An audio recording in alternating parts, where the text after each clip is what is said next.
Hello, this is Orlando Mayor Buddy Dyer. Welcome home. Soar into tower. We are ready for takeoff.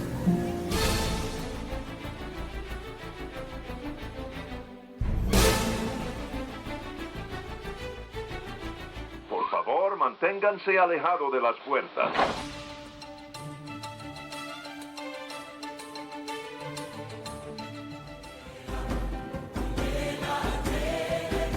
Hey, it's Amy from DVC Clubhouse. Hey Clubbers, it's Scott from DVC Clubhouse. Hey, it's Kathleen from DVC Clubhouse. Welcome aboard. It's Phil from DVC Clubhouse.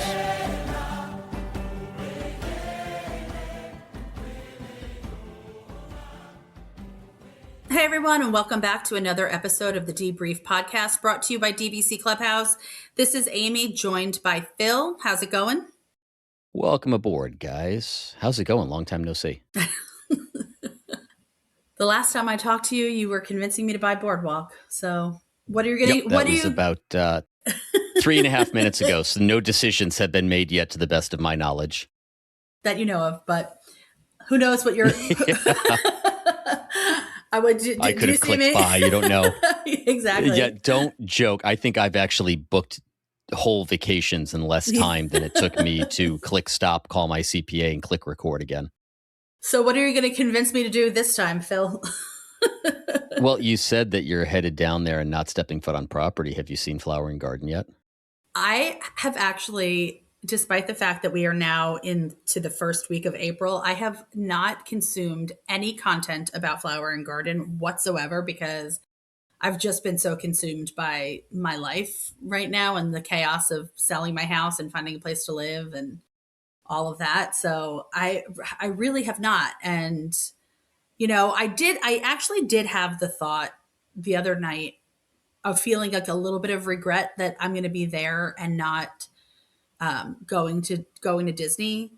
But I don't have an annual pass right now. I didn't renew it because I knew that with selling my house, it was going to be a light travel, period. You knew if you had an annual pass, you'd be booking flights to go back and forth to Florida. It's like a gateway drug. Yeah, exactly. And so if I had an annual pass, I'd be like, oh, so I'll just go for the night so that I can pop into Epcot for the Flower and Garden. But at this point, it's like, it doesn't make sense for me to take an Uber all the way there just to not be able to go into a park, or I'm certainly not going to buy a theme park ticket for a few hours. So you don't want to see Skinny Sully. So, yeah, well, I mean, I do think that I looked at one point, I looked at the lineup of the people playing and yeah, and that alone was enough to convince you it wasn't worth going. Right. I remember thinking, who are these people?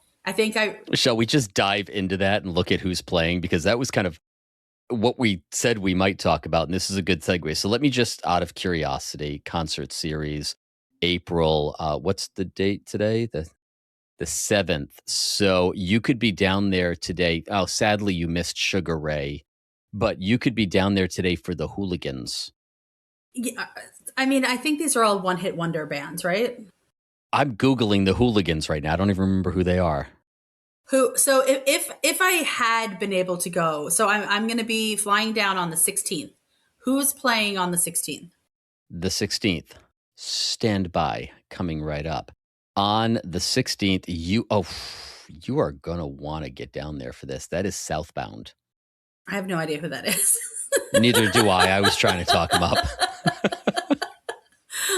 Oh my god. However, if you stick around to the 17th, you will get Berlin. And I do actually know who Berlin is. So I mean, I vaguely, like, in the deep dark recesses of my mind, like, know that they do Take My Breath Away from Top Gun. Wasn't that them? Berlin? Okay. Yeah. I think so. I mean, I might have to go back to the Google machine, but I enjoy Flower and Garden Festival because he shoots, he scores, Top Gun. Well done. I enjoy that festival because I think that visually it's beautiful. And I think that they do some really, I appreciate that there's like a lot of, they actually use like produce in the food that they make at the booths, which is, it's not just like meat and cheese, which is what I feel like the International Food and Wine Festival has basically become like, how many ways can you consume meat and cheese? Right. And Festival of the Arts is how many non-foods can we turn into foods and get you to eat? Or like how many foods can we deconstruct and make them look like some like mid-century modern version of mac and cheese or something. I was just going to say deconstructed mac and cheese. That's exactly what it is. It's just a raw spaghetti noodle and a piece of Gouda. Yeah, they're like, here's a block of butter, a block of cheese, and some pasta. Yep, Which just have at basically it. sounds like what like my kids ate like for their entire childhood. Yep, that and chicken tendies never go wrong. But I think, Festival of the Arts, I love that they have the Broadway concert series because I think that's just it's unique. It's fun. They have actual Broadway stars. I mean, I've mentioned before, I live in very close proximity to Manhattan. There's a direct train line that goes into Midtown Manhattan. So there are a lot of Broadway stars that live in my town, and it always makes me laugh when I go down for Festival of the Arts and there's somebody who lives in my town who's playing there, because it's like I don't see them around town, but here I am in Disney and there they are. And I think that International Food and Wine Festival does a great job. They seem to get some more. I think that festival gets some more acts that I've actually heard. That's what Eat to the Beat, right? Yeah, the Eat to the Beat series. And then you've got Festival of the Holidays, which is the candlelight processional, and then all of the entertainment that takes place around World Showcase. Flower and Garden, I feel like their Garden Rocks concert series, it always feels like a little bit random to me. Yeah, you've got, let's look at the end of this month. The Commodores to Viva Latina, Firehouse, Air Supply, and then Sound Up. I mean, look, I am very appreciative of good music, but these are not exactly going to be the kind of acts that are just drawing people in for the most part. I mean, how many people are lining up to go see Viva Latina and Sound Up? I mean, I've never heard of them. So I feel like probably only the people that have ever heard of them, which will probably be maybe like fill the first 2 rows.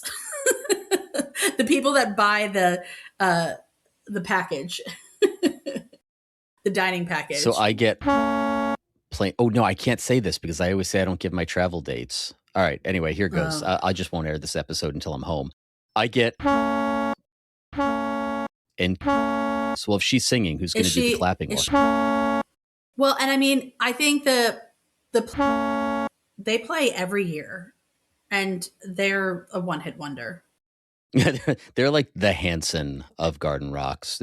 They're every year. But I think Hanson at least maybe had 2 songs. No? Or was it just Mbop? Is that the only song that I'm a 46-year-old man. Do you think I have any clue how many hits Hanson had? Well, I don't know. Maybe at some point your kids liked them.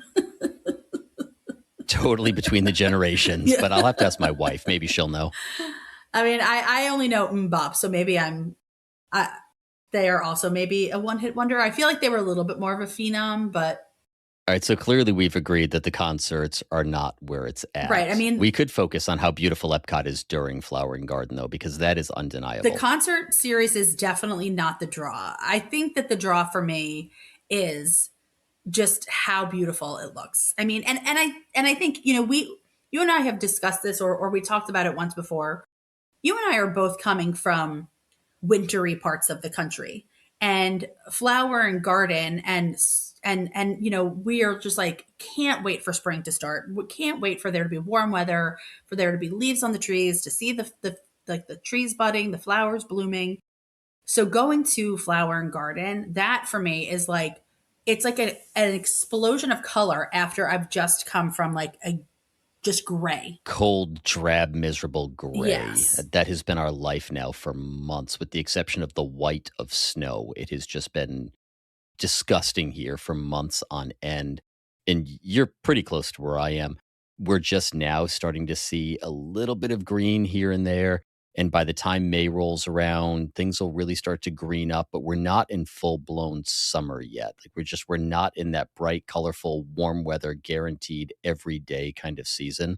So for us, that April, May Flower and Garden kind of serves as the perfect transition of, all right, this is what's coming up to New England. You'll have this pretty soon. You don't have it yet, but here's a taste of it. Well, we do. I mean, I'm looking out my window right now, and our trees are budding. There's pink flowers on the tree across the street. You're ahead of me. Yeah. So, but this just happened this week. This was like the explosion where one day you go out and you're like, oh my gosh, like when did this happen? But the nice thing about Flower and Garden too, at least the first half of it, is that temperature wise, it's like pretty comfortable. I mean, it can get very hot. I mean, I was just watching, I did see somebody post a video on TikTok that they were there and she was like sweating. So I think it was really hot this week, but for the most part, I think it's not like the Food and Wine Festival where it can be like oppressively hot, and you're just like, why? And I mean, and you're eating, as I said, meat and cheese every way that you can. Yeah, bratwurst and sauerkraut Yeah. when it's 110 Right. degrees in the shade. Exactly. So I mean, weather wise, and the way, like, just how beautiful it looks, it definitely has its appeal. And I think that's, we had an episode or two where we talked about, comparing the festivals and like what our favorites are. And I always waver between Festival of the Arts and Flower and Garden. I think, primarily because of the weather, because I feel like I've just become, and I feel like Festival of the Holidays is its own thing. It's just like the holiday vibes are like a totally separate. Yeah, because it only lasts like 72 hours. And the focus of the food, a lot of it is like sweets, and that's not really like my thing. I'm not a sweets person. I'm much more of a savory person. So I find that I am drawn more to the food at Festival of the Arts and Flower and Garden, plus the weather so great. And Food and Wine has just really become just it's like a nothing festival with like a ton of booths that are just whatever. I just don't find it to be an exciting festival anymore. So I mean, I think Flower and Garden, I mean, Kathleen loves the frushi, and she's not the only one. I think that that Flower and Garden also has some like of like the iconic food items like frushi that people like are excited to see return year after year. Although I could say that about Festival of the Arts because I really like the sushi donut from Festival of the Arts. But I Right, mean, but it is just kind of a variation on the same, I isn't mean, it? look at Japan, like knocking it out of the park for every festival. Do you have the I'm menus looking at up? Japan's Oh, okay. menu now. Yeah, give me 1 second. I had them in order. Now I'm looking for Japan's. All right, here we go. Hanami has the frushi, which everybody always loves. Strawberry, pineapple, and honeydew wrapped in coconut rice and soy wrap paper served with coconut, cream sauce, and toasted coconut. Sounds good, but personally for me, just give me fish. Ramen cup, cold ramen noodle salad in a cup with fresh veggies, and Japanese curry bread. Mm. That's the other thing. I'm looking through these menus. Everything is just so colorful. I think that's what I'm looking forward to is the flowers, the food, the topiaries, everything is just so colorful. I feel like my entire life has just been a lack of color for months on end. I just can't wait to see it all. I remember this was back when we still had to wear masks, but I think it was in March of 2021. I went to the Flower and Garden Festival, and I was by myself. And I think that is what I remember from that festival. Like, especially coming out of the winter, especially coming out of the winter after coming out of like the entire year of 2020, going to Disney and just being surrounded by these like bright, vibrant colors. The topiaries, they also decorate with those like large flowers, like they're not actual flowers, but they look like big like daisies or sunflowers. They have the butterfly garden. It just everything just it just feels colorful and vibrant in a way that is like really good for the soul. And Just refilling your soul bucket. Yeah. That's what I call it. Just getting down there in the heat of the sun. And, I think that the Food and Wine Festival, at some point, we've probably talked about this, became its own worst enemy. It became so popular that it got too popular. Flower and Garden is still very popular, especially on the weekends for the locals, but I feel like it has not become this snowball that just kept growing on itself. So you can actually have some decent days down there for the Flower and Garden Festival where it just feels like any day of the week of any month that you show up for Food and Wine is just mobbed wall to wall people everywhere. It almost reminds me of what Food and Wine used to be. The allure of Flower and Garden is what Food and Wine used to be. Yeah, because at Flower and Garden, they have some of these demonstrations around World Showcase or I don't even know what to call the front of the park anymore because it's four different. I mean, does the front have like one name? Because I know that No, it's, the stuff behind Walt under Spaceship Earth and the stuff in front of Walt where the fairy gnome stripper ladies used to gyrate on the poles before Epcot figured out that was bad. oh my gosh. Yeah, whatever like that section is called, that they also have demonstrations back like over by where test track is, and they have the what's cute in spring is like all of the festivals have the scavenger hunts, but in spring before Easter you can do both the one where you're finding the bee. What's the bee's name? Oh, Spike. right. I couldn't think. Listen, I've got a lot on my mind, Phil. Um, but I threw you at the fairy gnome stripper ladies, didn't I? you did. But then you can also do the Easter egg hunt too, and that's really cute. Also, I think that I think it's a fun festival too because I think that it's one that is probably the most appealing for kids because I think Festival of the Arts. I think Festival of the Arts is like my kids love it like as teenagers because I think they can kind of appreciate like the artistic flair of the decor that they have up. Then you can step inside and take those pictures that look like you're stepping into these like life-size watercolors. But that's not really appealing for little kids. I think that they're the Flower and No, Garden. my kids like the idea of Festival of the Arts. They love the idea of the paintings and the idea of the photos, but they don't actually like the going in and out of the booths to really critically look at all of them. That they want to go down for Festival of the Arts, and then they get there and they're like, "Can we just go over to the Three Amigos ride?" Right. Because it's just not as engaging for younger kids as I think Flower and Garden is. Because Flower and Garden does have the butterfly garden. They have, it's just so much more appealing. There's so many more things to look at that I think make kids feel just happier to be there than, I mean, at this point, food and wine festivals, I would imagine it's probably torture for kids because there's really nothing to do other than eat or drink or go to a concert with some band that they've never heard of before. And I can tell you, as a parent, the Food and Wine Festival has become a drunk fest in the last number of years. I've watched it progress in that direction. And, drinking around the world was always a thing, and food and wine was always a thing, but it has just become like the go to trip for a lot of people to go down there, adults only, and just get messed up. There have been a few occasions in food and wine where we're like, we need to get out of this park now at 7 o'clock because things are going sideways. Yeah, which is, I mean, also, the thing that was so nice about food and wine was that like it felt like it was kind of elevated. It took this like elevated experience into a theme park where you were able to have a wine pairing dinner or a beer pairing dinner or go to attend a seminar with a celebrity chef, and that it has lost that elevated feel, and now it just kind of feels like you're like at any street festival, like anywhere, just waiting in line for food. Pro tip, go over to Swan and Dolphin for their International Food and Wine Classic, and you get what it used to be. That is the event now. Yeah, I really enjoyed that. And I think that there was something nice about that too, because it was only adults. And not that it had an elevated feel because it was like it was a 21 plus event and it was at nighttime, and they had the DJ and they had all of the different vendors.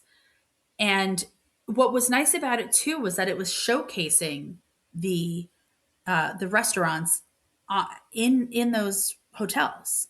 So it was like, I mean, I think it was like it's genius too because you and I both had loved Blue Zoo at one point, and then I stopped going because I had terrible experiences there. But then we went to the Food and Wine Classic, had the most delicious item of the whole night there at the Blue Zoo booth. And then I went back and had a great meal. So, I mean, I think that it's a great way to give people oh, did you go and have a bad meal?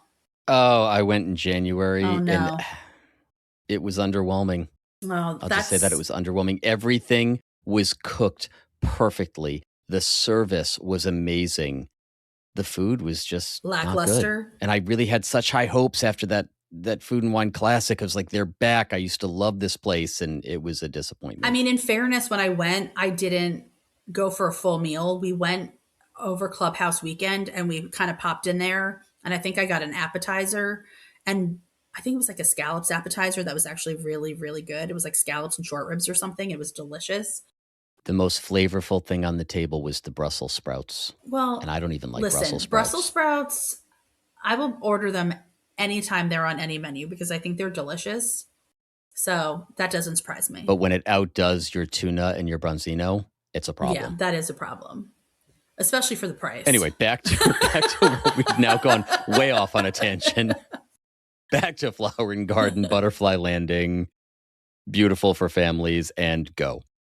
Yeah, I mean, I think that, you know, as I said, also it has those 2 scavenger hunts, which are just, I mean, I do miss the days when they had like the old school, like Kim Possible or Agent P.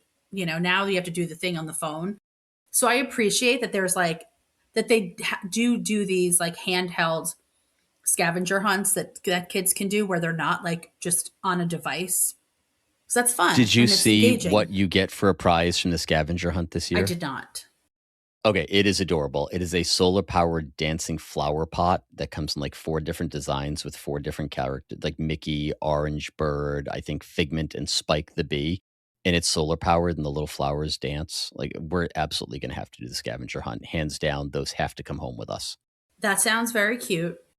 But since I don't have my annual pass, you're not going to sell me on going there to do that. Even though I've been known to make irrational decisions and buy a park pass for 3 hours. No. I am not buying a park pass for 3 hours to then pay to do a Look, we scavenger all know hunt. that for the record, you can just collect your prize at the very beginning, right, when you do it with kids. So I might be convinced to try and get you a 5th flower pot. We'll have to see. Oh, okay, thanks. It was funny. I was watching the Disney Adventure. I was watching the videos on the Disney Adventure, and they have a scavenger hunt on the cruise ship that's similar to the one at Epcot, where you have to purchase it, and then when you go back, you can redeem your prize. And on the video, and I can't remember if it was Mammoth Club or if it was Cruising with Ben and David, but the cast member basically said to them, like, "Do you want your prize now?" And they were like, "No, we want to redeem we want to, do it." But the cast member was basically like, I'll just give it to you. Because you're basically buying the prize. You just are delaying. That's all you're doing when you've got Yeah. kids. I really do not. So if we have to cheat on one, I want to be able to cheat on one. And I don't want to have to spend another 40 minutes in line at the end of the scavenger hunt to go collect my prize. Right. How about you just slide it across the counter to me now? I'll put it in the bag and I'll present it to the children when we leave the park. Right. Yeah. So I do think, I mean, I don't know. How do your kids, your kids are younger than mine. I mean, Luke isn't so young, but do they enjoy the festival booths? Yeah, I think for the most part they do. I think kind of like with Festival of the Arts, and the same thing happens with Emily and I to some extent, is we really like the menus and we look forward to the menus. And then when we get there and you start getting warm and you're walking around with the kids, if the lines are a little long, you never end up getting all the things you wanted from the booths. But I will say that of all the menus of all the festivals, this is the one where I will actually make the extra effort to go in and get things. And it definitely seems to me, at least with my kids, to be a much more kid-friendly festival when it comes to the food selections.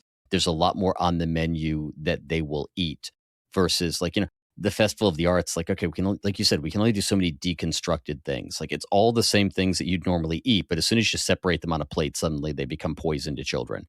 Or you go down to the Food and Wine Festival, and everything's heavy, and they're trying to make it gourmet. And even though, again, same thing the kids eat, we gave it a different name and poured a little mushroom gravy on the top. It is not entering their digestive system in any way, shape, or form. So this is definitely the one where they are most excited about the foods. Now, Festival of the Holidays, they'll do the cookies all day long. But for real food, this is the one. And they kill for the Butterfly Garden. I mean, I got a master's level education on what a chrysalis is the last time we walked into the Butterfly Garden. Mackenzie would spend hours there. And Luke, just being the kind of kid he is, he'll just sit there all day long and take photos of the flowers and how pretty they are because that's the stuff that resonates with him. I'd say from a family perspective, it is hands down our favorite festival. I think that it's also, of the 4 festivals, the one that makes me feel like it's truest to what like Epcot's original intent was as as an educational entertainment place. Because you say the word edutainment. I mean, and I guess you could say that Festival of the Holidays is too, because you're learning about the different cultures and how they celebrate the holidays around the world.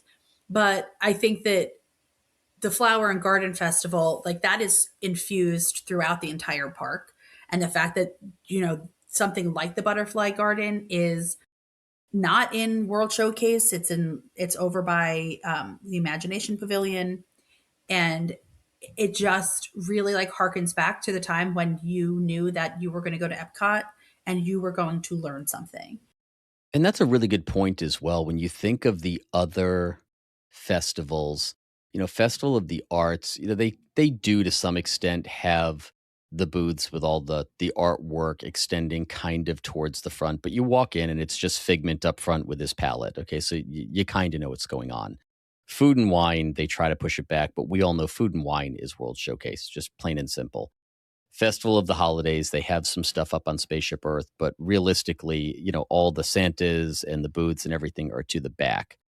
Mackenzie's behind me. Hi. Flower and Garden, without a doubt, just extends throughout the entire park. From all the topiaries in the front, all the flowers are up front. Everywhere you look, there's an explosion of color. Everywhere you look, I mean, even if you want another pro tip, our favorite part of Flower and Garden, they give away Uncrustables all through the park. Like, what is better than that? But it absolutely 100% extends to every corner of the park. So it didn't occur to me until you just said that. The other festivals are events. I really think Flower and Garden is an immersive experience throughout the entirety of Epcot. And I never looked at it from that perspective until you just said that. I think they are trying to bring the festivals more to the front of the park with the opening of Communicore Hall. But that doesn't feel to me like, that just feels like an offset convention hall with like some exhibits. It doesn't feel like as organic as an organic part of the festival. It's like the big spare room / closet of Epcot where they just put all the spare things. Yeah. That space to me is underwhelming. I feel like it's a big waste of space. And I think that probably the best thing that they do there is during Festival of the Arts, when they have this year they had the costumes from the various Broadway shows. I think. Yeah, we went in and saw them, the props and the costumes. The kids really got a kick out of that, especially Mackenzie. I think that's the best use of it. But when they basically are using it just as another merchandise location. I was just going to say a secondary merch shop, like the same things you can buy everywhere else in the park. They've just got these freestanding end caps all through the place. It's embarrassing. Yeah, that just feels like a waste of space. So yeah, I think that overall, Flower and Garden, I feel sad that I'm not going to it. Well, actually, when does it end? Because I might. Very beginning of June. I want to say the first week of June is the last of it. So I am going to be there in May, but I just don't know that I'm going to buy a park ticket. So there's that. Yep, June 1st. It goes March 4th to June 1st. So as much as I love it, I just don't know that I'm going to, for my short visit, I don't know that I'm going to invest in a park ticket. So I think this will be the first year since 2021 that I will have not gone to the Flower and Garden Festival. Well, theoretically, if I were going to be there on some date in the near future, I would certainly be willing to send you some photos to show you what you would theoretically be missing out on. Okay, I would theoretically appreciate that. You are theoretically welcome. All right, does that wrap it up for Flower and Garden? That wraps it up. Buzz off. All right. Sorry. Buzz off, everyone. Buzz on over to Apple Podcasts. Give us a 5-star review, Amy. And if you don't already follow us on Facebook, you can find us there at DVC Clubhouse. We're also on TikTok, Instagram, and YouTube. And until next time, we'll DVC you real soon. See you guys. And so our journey comes to an end. Oh, no, please, can't we go back to page 1 and do it all over again? Started this thing together, and that's how we'll finish it. Because that, my friends, is where the magic lives.